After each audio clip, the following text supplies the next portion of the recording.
Welcome to Cafdil Healthcare here on Cafdil Television. It's imperative that every week we come your way with another topics that will help you to know how important it is for you to always visit hospital for screening or for checkups and so forth. Today is another day that we're going to present to you one of the most important diseases that we're supposed to, especially women, supposed to take a very good care of it. You have to always visit hospital and so forth. Today we are presenting to you a virus that causes cervical cancer, and we promise to give you very exciting and very educative show today. So I encourage you to sit back and listen to professionals' advice and practical tips that will help you thrive. Today I have my guests seated already, but before that, let me also remind you that we are live, or we are on Facebook and on YouTube. Facebook is Cafdil Cape Coast and YouTube is Cafdil Edu. Edu is spelled E-D-U. So that is no mistake on that. So my guests are seated already. I have Professor Dorcas Obri Yeboah. She is a professor and a medical doctor at the Department of Microbiology and Immunology, School of Medical Sciences, University of Cape Coast and Cape Coast Teaching Hospital. She is also an ambassador for International Papillomavirus Society Ghana chapter. Once she is a professor, ambassador. Ambassador always goes with Your Excellency. So I will say, Your Excellency, you are welcome. Thank you very much. All right. I also have Esther Lamte Mills. She is a midwife at the Cape Coast Teaching Hospital and also a member of the International Papillomavirus Society Ghana chapter. Esther, you are welcome. Thank you. So I would always encourage you to, when you go on Facebook, just follow us, share for your people to also get access to this educative show. My name is Kojo Arthur. Prof, I will start with you. Okay. Since this is IPVS, which has to do with international, so I will let you give me or tell us the overview of this IPVS. How many countries are involved, Ghana chapter since when, and the theme for this year's IPVS awareness. Okay, thank you very much. So the International Papillomavirus Society is a global society of about 120 countries currently. It has existed for a long while. In fact, I have been a member since around 2013 thereabout.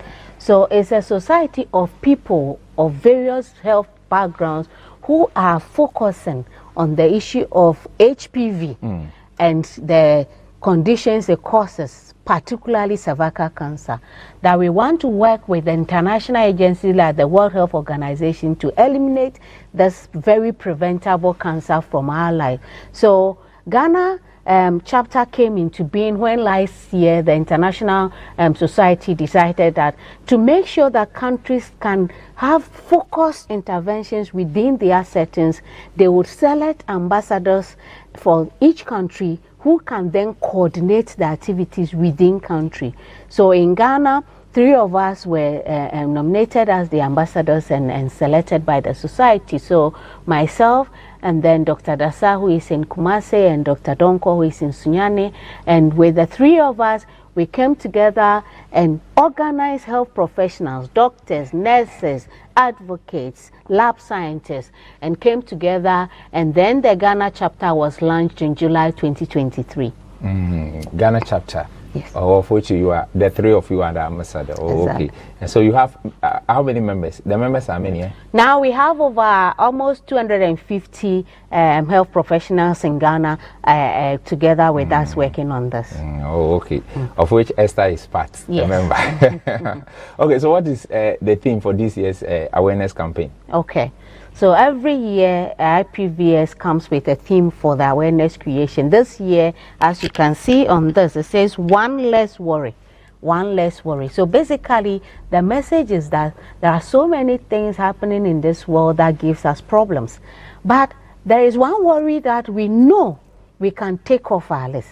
That worry has to do with cervical cancer and HPV. We can't take that off our worry. So we want to create awareness, help people see how together with specific efforts we can get rid of this one worry in our life. Upon all our economic hardships and all exactly. Stuff, Let's take this one off. We cannot take it off. With this one there, we can take it off. Well, that is, if you visit hospital regular for screening, you can take it off easily, and so forth. But Esther, let me also come to you. You are a member, right? Yes. So as a member, what's your duty? What do you do to help this? Okay, so being part of the IPVS, especially Ghana chapter, they organize webinars whereby we are told what to, in fact, information we should give out there, because mostly when you don't have the good information to even give to the public, when you go out and you're educating, if care is not taken, you don't give them the right information, then based on that there'll be a lot of misconception. And so IPVS gives us the opportunity to learn more about HPV and its condition, especially cervical cancer.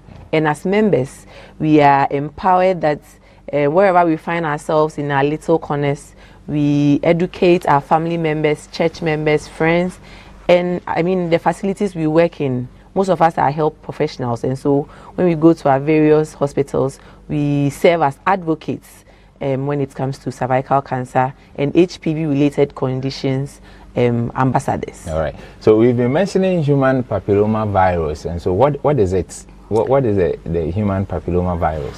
Okay, so human papillomavirus is a type of virus which is acquired through sexual means. So it's been classified to be part of the sexually transmitted diseases or infections.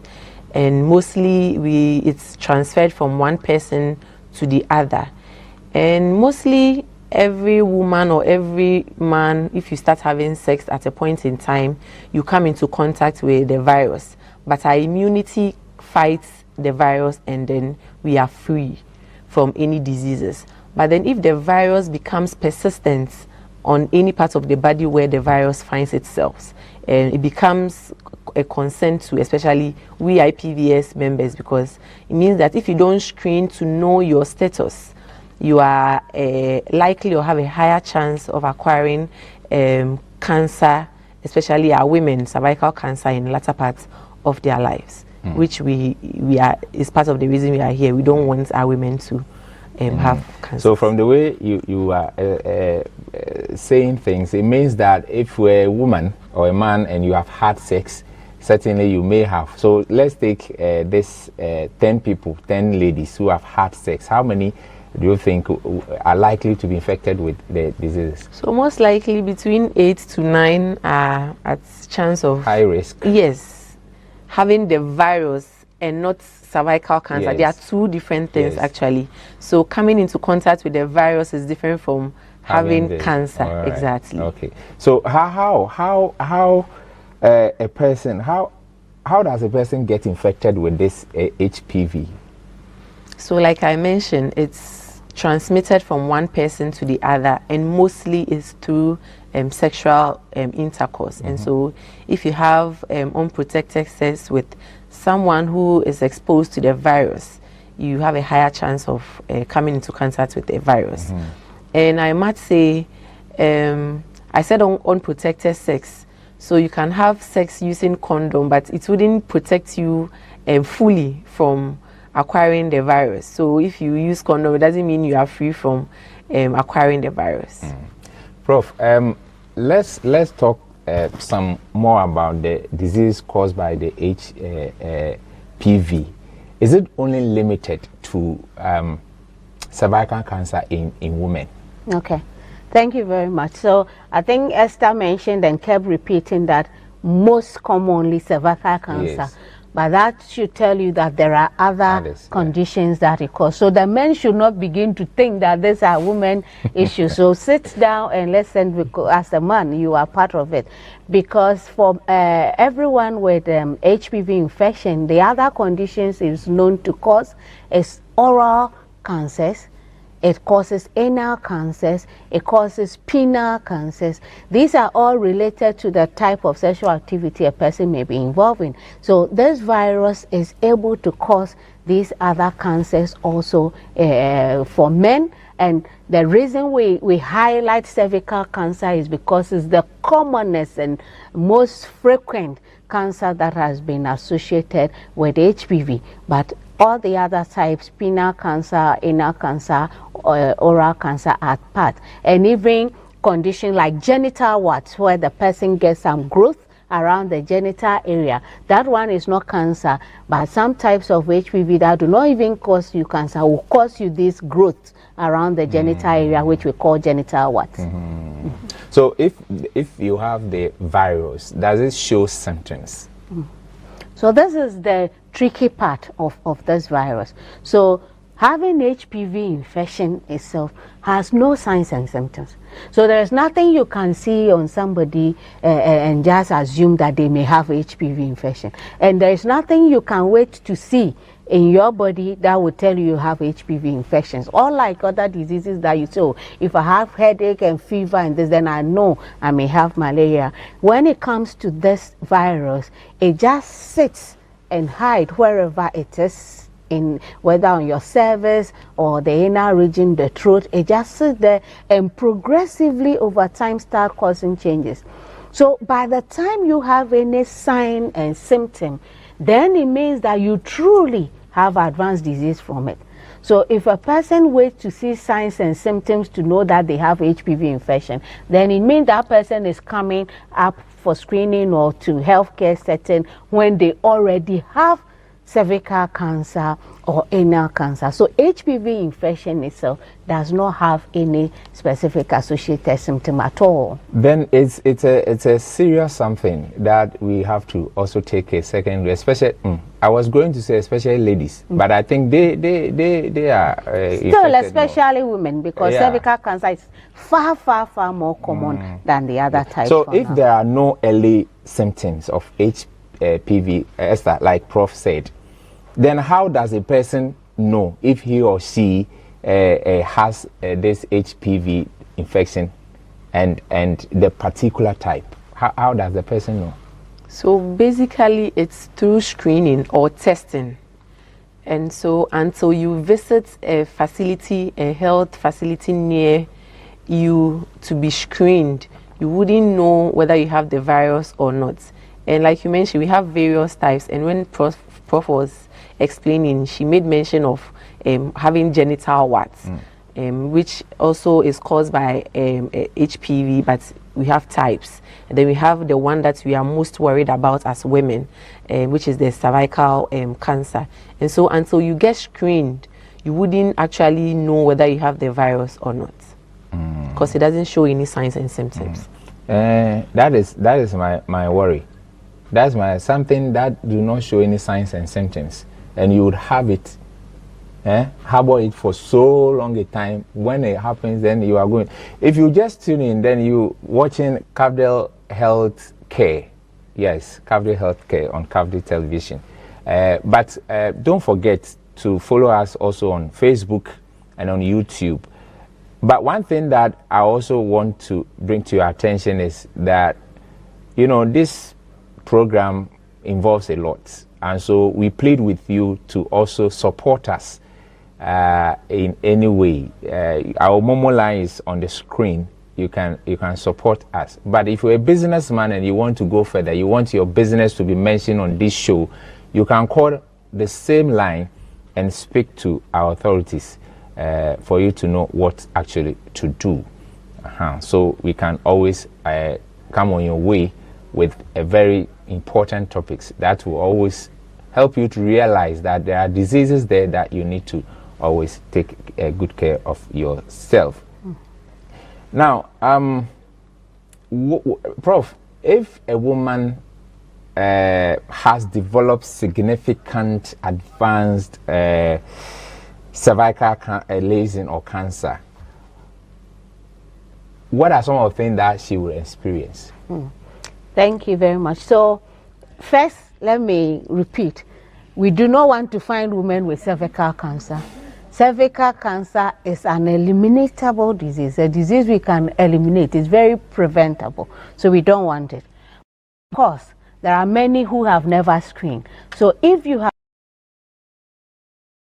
changes on your cervix, that is the mouth of the womb, then the signs and symptoms that now begin to show are that, for example, a woman who is menopausal, no longer having the menses, may suddenly see that he is beginning to bleed again from time to time. A woman who is even still having the menses may notice that in between, when the menses has passed, in between he still have some bleeding. The person may begin to have lower abdominal pain. The person may begin to have some vaginal discharge, which would then be offensive, increase in quantity, change in color, and such a woman, as the disease advances, when they have sex, they may have significant pain, and in fact, every sex, they may find that they bleed after. Waist pains and other things, you start losing weight. So depending on the stage at which your cervical cancer or changes has reached, the signs and symptoms will be different, but it will just be progressively getting worse. But nobody, no woman should wait till they have these symptoms that I mentioned before they are screened at all. But you made mention of menopause. Even though we are not doing menopause, but you made mention of, just want to know how many years, at what age do women get your menopause? It varies. We know that usually women will say pre-menopause may start for you late in the 40s, early 50s, and then from 55, quite a number of women would have reached menopause. But again, there's no one age for every woman. Depending on the age the person started having their menses and other factors, the age may vary within the 50s thereabout. Okay, so Esther, if you are found to have this HPV virus, can it be treated? Yes, it can be treated. So if you have we do the HPV screening, and then we find out that you have the virus, and the virus has caused changes on the cervix, what we normally call the precancerous lesions. In fact, this cervical cancer or this type of cancer gives us a very long time, in fact, enough room to catch us. Let me just use a layman's, I'm here, catch me, but if you don't screen, you wouldn't know. So you have basically 10, 20 years for you to see a change on the cervix before the cancer itself, we get to the cancerous stage itself. So mostly when you see the changes, or we have that precancerous lesions, within some few seconds we have a machine that after checking we can just burn those abnormal cells there, and then you are free. In fact, you don't even need to be admitted after burning it. All we need is just to book you for a follow-up test, and you are good to go. We have a number of women we've treated, and they are living their life normally without any cancer. So nowadays, young women engage in sex very early, like teen, yeah. So is it likely that from that age to your 20 years that you've started or you've engaged yourself in, you're likely to have it, or that wouldn't affect, quote and unquote, those teenagers that much? If you compare them to those above 30 years and above, what will be the difference? Are they not going to be, is it not going to worry them, the infection? Is it not going to worry those below 30s? The teenagers and the 30 years and above. Are they different? Okay, so mostly we have those who are at risk or higher risk of acquiring the virus. I mentioned that almost everyone at a point in time is exposed to the virus, but then our immunity fights it. So those between below the ages of 30, mostly they will get the virus, but then their immunities will fight them because they are very young, their immunities are very strong, and so when they get exposed, the virus clears away. But as part of the risk factors of cervical cancer, those who engage in early sex have a higher chance of acquiring cervical cancer. In fact, the virus, and then if not screened or treated in latter parts of their life, they can get the cancer. But it's not guaranteed that if you have sex within your teens, automatically you're going to get cervical cancer. No. Okay. But they become more exposed. Right. Prof, you also said that the virus can be with you for a very long time. I just want to push you to the wall. How many years can the virus be with you without showing symptoms? So I think even Esther mentioned at a point, we know that HPV infection can persist for about 10-15 years before development of cervical cancer. So that is what we are saying. That is why we know this is a very preventable cancer, because you have so many years that the virus will be there. It will start making little changes, very little, years go by, little, and the virus is even wondering why you haven't caught it to deal with it, and then it still stays, and years goes on until the changes result in a cancer. So about 15 long years interval from the time a person have persistent infection to the development of the cancers. So really, that is why even when it comes to screening, the WHO target is to say that a woman from 30 years should begin to screen. If you've acquired the HPV infection below, you wouldn't have, you have had the infection, but your cervix may be fine. But if you have acquired it early, then by 30 years thereabout, we may begin to see changes that we have to deal with. That is why the age for screening starts at 30, and then we can deal with whatever we find at that point. Okay. All right.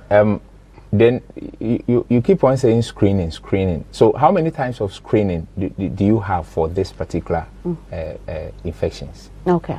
So there are quite a number of ways, about 4 ways that we can screen for this. So we have, and the 4 different types are based on, of course, that each has its cost implication, and each has its strength, how good it is in picking the virus and its associated lesions. So we have very basic, simple screening we call visual inspection with acetic acid, where Esther will just paint something little around the cervix, have a look, and just see whether there are any changes. Very simple, very cheap. Not the best test, is the lowest form of screening. And then beyond that, we have tests where we take a swab, some lesions or from your cervix, and go and look at it under the microscope we call pap smear, to look at it for a pathologist to see whether there are any evidence of changes there.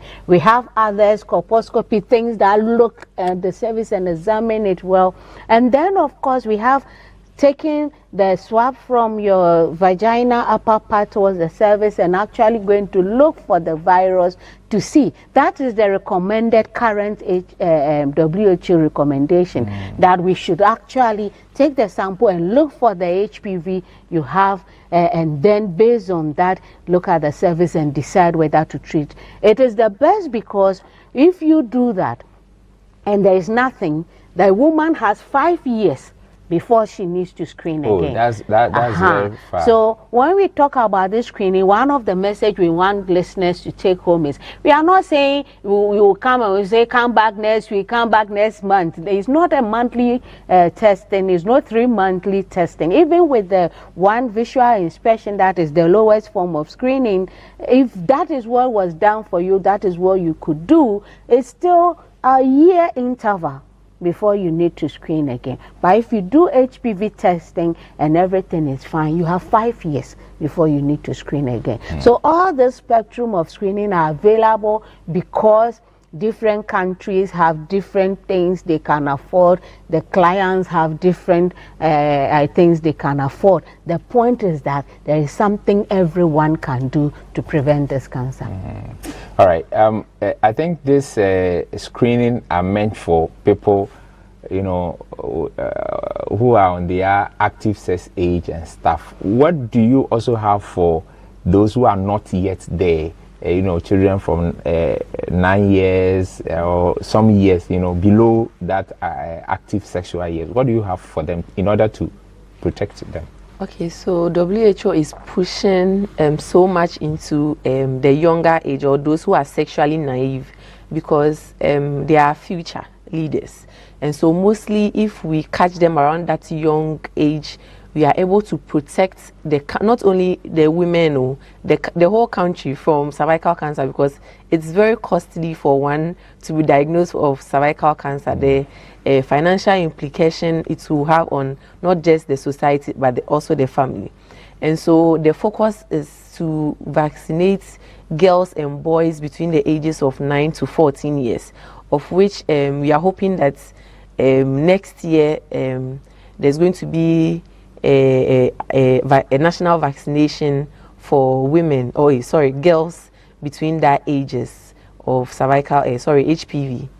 And so there's going to be a vaccination for them ages between 9 and then 14. Yeah, so with time, there wouldn't be screening thing, because as soon as you are born, or when you get a certain age, unless those who are recalcitrant.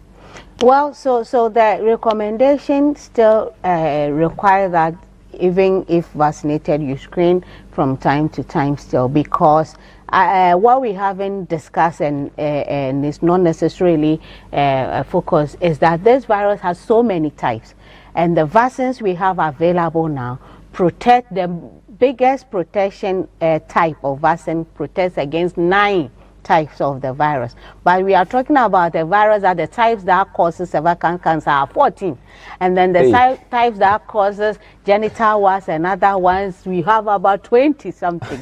Yes, we have about 40 types of this virus that are problematic. So even though the vaccine is very good, and in fact the vaccination is what has made developed countries basically eliminated cervical cancer, but because it still doesn't cover all the virus type, vaccinated people still screen from age 30, but then their risk is very, very much reduced. We'll come to talk about how a person can protect him or herself from this from getting HPV. But let me also remind you that if you just tune in, you are watching Cafdil television, and the program is Cafdil Healthcare. We come on you every week. We come on your way to discuss with you some important topics or diseases that will always remind you that yes, indeed, you have to go to hospital or visit hospital, either for checkups or for screening or what have you. We're also on Facebook and also on YouTube. And we're still discussing viruses that causes cervical cancer. That is human papillomavirus infection. That is exactly what we're discussing. And so let me come to you, Esther, and tell us exactly what tools are there to prevent this HPV related or HPV virus. Yeah. What can we do to protect ourselves from getting them? So hopefully next year, when we hear of the vaccination campaign, let's try, and then the media, as we are here, give us more, in fact, make more noise about the vaccination, so that people with children between the ages of 9 to 14 will move, or we will go to the available hospitals, to get vaccinated. And then women who are 30 years and above should also visit any facility near them in any part of the country, and then make inquiry about cervical screening, and then the various methods or whatever screening available for them. They can get screened to know their status. And also, at least you can use condoms. It wouldn't protect you from the virus automatically, but then it also reduces some part of The risk. Exactly. So basically, these are the things. Prof, do you have some to add? Yeah, and of course, once we say that something is sexually transmitted, then there is that aspect of behaviors that would increase your risk. So people who have multiple sexual partners or change sexual partners frequently, you are increasing the chance of getting coming into contact with the virus also. So such sexual behaviors would also be something that if life modifications are made in our choices, it would also decrease the risk for such ones. And of course, we cannot overemphasize the fact that, remember, we've said 4 out of 5 people, adults who are sexually active, would get exposed to HPV. So you can immediately see that. Don't sit down and think that, oh, I have had only one sexual partner and so I am not at risk. This virus is one that, as we say, it affects us all. HPV affects us all. So we should think about it in that context. But can you go to any hospital for the screening, or we have a dedicated hospital for screening?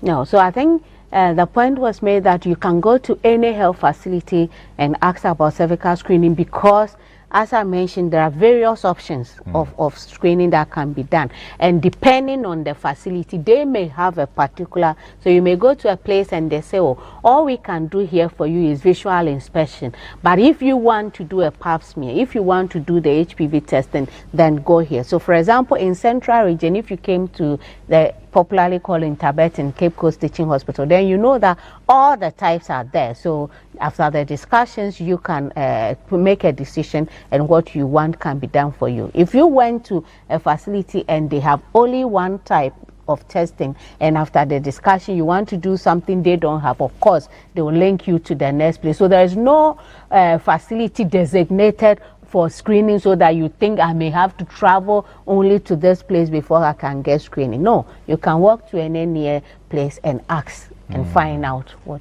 they can do. The screening, does it cost? Is it expensive? So I think the earlier point I made was that we have a number of types. The types also relate to the cost. In Ghana, unlike developed countries, this screening is, cervical screening is not covered by our health insurance yet.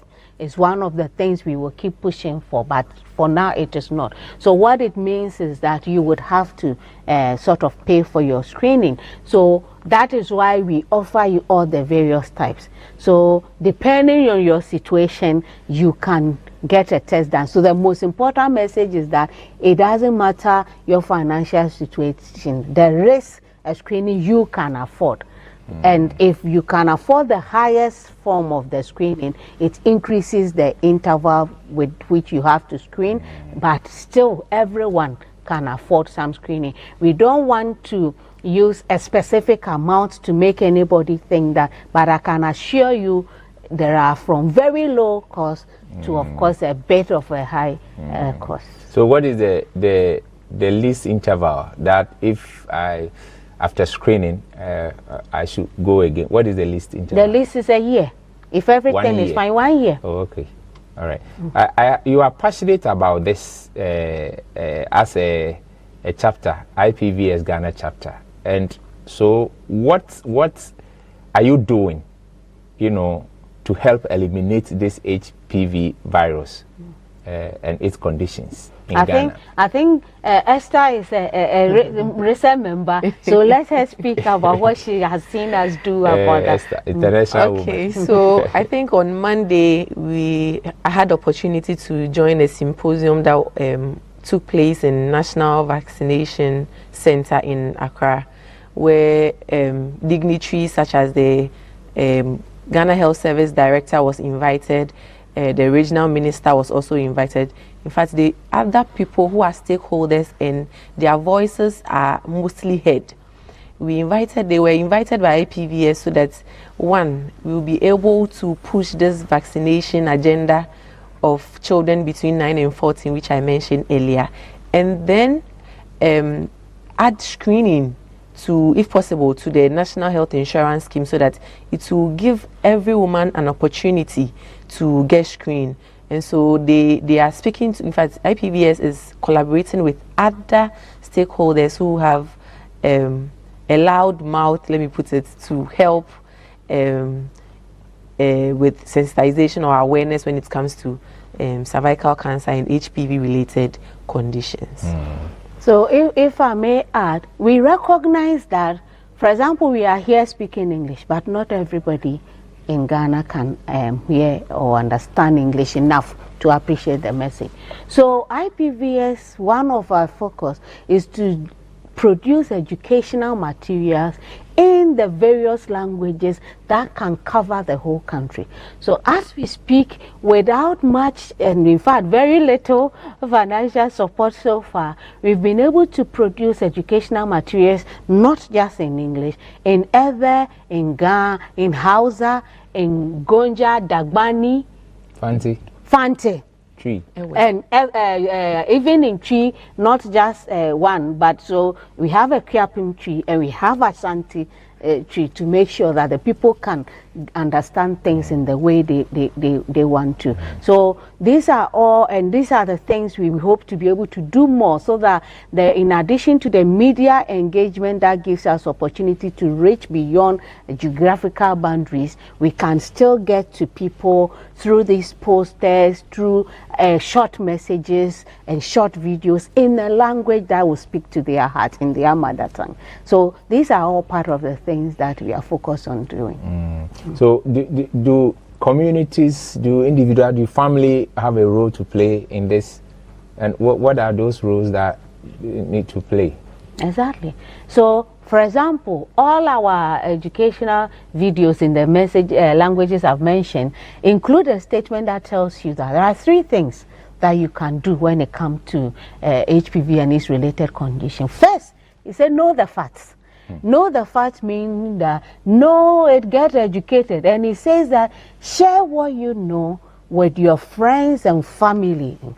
So once in a family, one person gets to know, we expect that person to also be able to communicate this to their family members, to their auntie, their sister, their mother, their sister-in-laws, and spread the message. So everyone in a family who gets the opportunity in one way, through a radio station, a video they received on WhatsApp, to get this information, should spread it. That is an important role. But of course, we also support each other. Men should push their wives to go to have their screening. In our cultural setting in Africa, a woman would readily and most likely go to do the screening if the husband says, hey, I've heard of this thing and I think, have you ever done it in all your hospital? Going and say, no, please go and do it. This woman is more likely to go and do it. So that support also must be there. Of course, when the vaccine is available, families have to take their children to go get vaccinated. So everyone, that is why we say let's tackle it together. In fact, the message in here say HPV affects us all. Let's tackle it together for one less worry. So we are not talking to healthcare workers or government. We are talking to you and every individual that come together with us, and we can tackle this. Then the Lacoste, we need a Lacoste so that we can, when we wear, people, whoever sees us will know that we'll be able to read.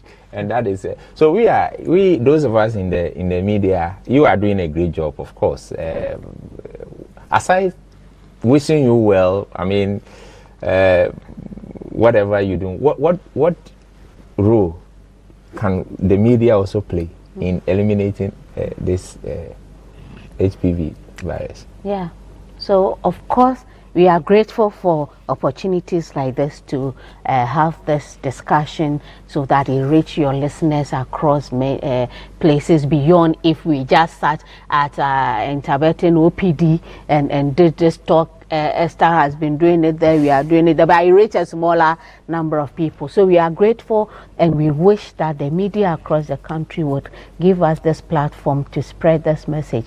But beyond that, you also have a voice that reach policymakers. So as we are pushing and the government is promising HPV vaccination, the media can help hold them to it and ask about it. We heard there was going to be this. We haven't seen it yet. What is happening? Let's hold people to some of these things. Let's push health insurance to cover at least screening and pre-cancer lesion treatment. You can add your voice to everything that we are saying to these stakeholders, and together with you and everyone, we can tackle this trouble. So the Ghana chapter, do you let me go financially kakra and see yeah from so if the this chapter Ghana chapter will be away screening now do you have kind of support aside this advocacy? Do you have kind of support financially to those people as well? Okay, so everything we do is completely voluntary. It is not a paid job. We do not receive any funding. As in fact, the international papillomavirus itself does not receive any funding. When you hear the word international something, so it just means that we are not money. one country. That is all the word international means. But we source for stakeholder support so that will enable us to do things. So through partnerships that get us some support, we are able to offer. Esther has screened so many people for free over many periods, based on the fact that at that point we had received some funding that allows that.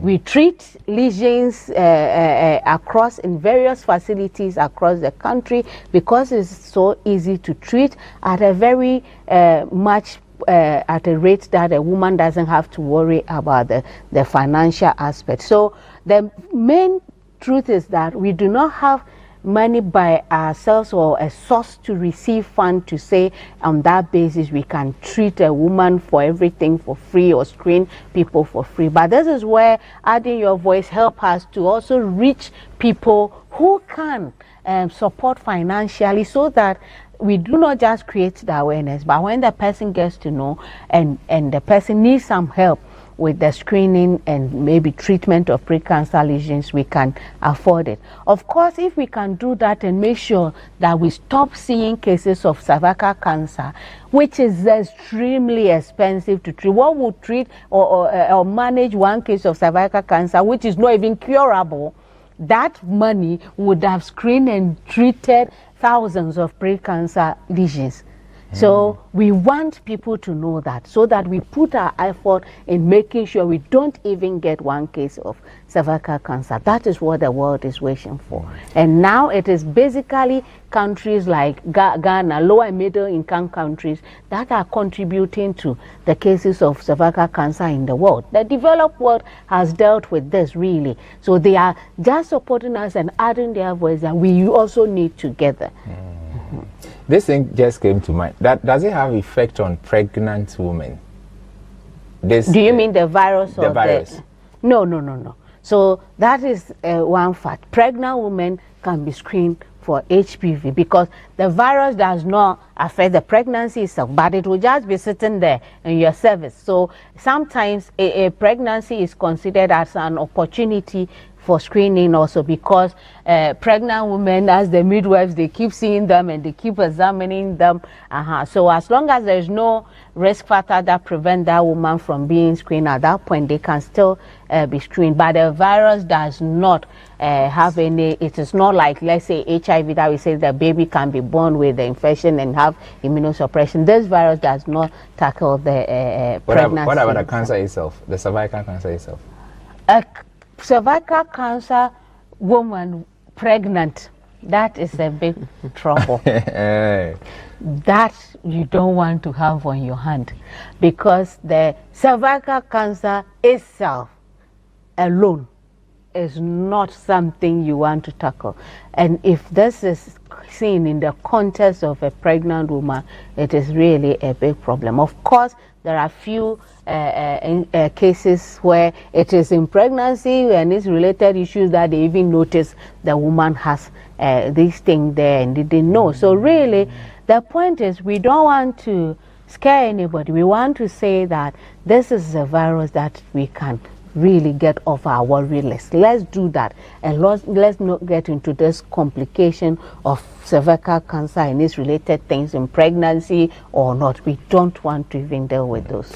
Anyway, our time is drawing near, and so Esther, let me start off with you. What do you have for our listeners? Whatever you have, tell them. Okay, so women are very strong.